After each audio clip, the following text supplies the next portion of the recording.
Hello fellow citizens. I thought I would report to you about something that's been very topical, and that is the Millionaire's Tax. First off, what is the Millionaire's Tax?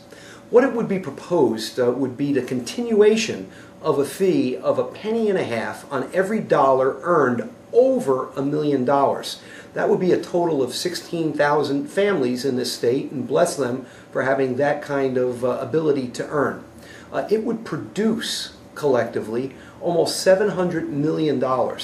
And why would you want that kind of money to be produced? Well, you know the answer to that. We've got an historic budget deficits driven by the economy and what has occurred with the state revenues coming from sales tax and income tax. With a bad economy, you lose that money, and this would be a way to supplement that. That's the reason why. Who would be the beneficiary? Primarily senior citizens. Senior citizens, 600,000 of them, who now receive a $1,300 a year rebate to help either with their tenancy or with their home with high property taxes, aren't going to get that under the Christie budget. This proposal is to utilize the success of those 15,000 families in order to take a few dollars from their income to distribute it among 600,000 seniors in New Jersey. People who are really hurt and who it will be significant to not to get those rebates this year. Now, what occurred? The Democratic legislature, by a majority, passed the Millionaire's Tax to be earmarked as I described, and the governor vetoed that.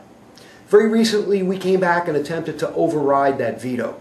We would have needed just 6 of our Republican colleagues to look at the disparity and decide not to vote with party, but to vote their conscience.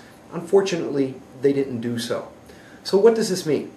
It means that 16,000 families in New Jersey will get tantamount to a $40,000 a year tax break, and it means more than 500,000 others, the most vulnerable, will not get $1,300, as well as some supplements for prescriptions that have also been cut under the Christie budget.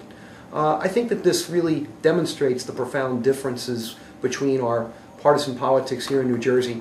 I work very closely with Republican colleagues and respect them, but this is just something that demonstrates the difference between the two. We'll do our best with the budget under these present circumstances, but understand it's not very fair to say that the pain is being shared by all, because frankly, very few are actually going to be the beneficiaries this year. We'll fight hard for you, and thanks for listening.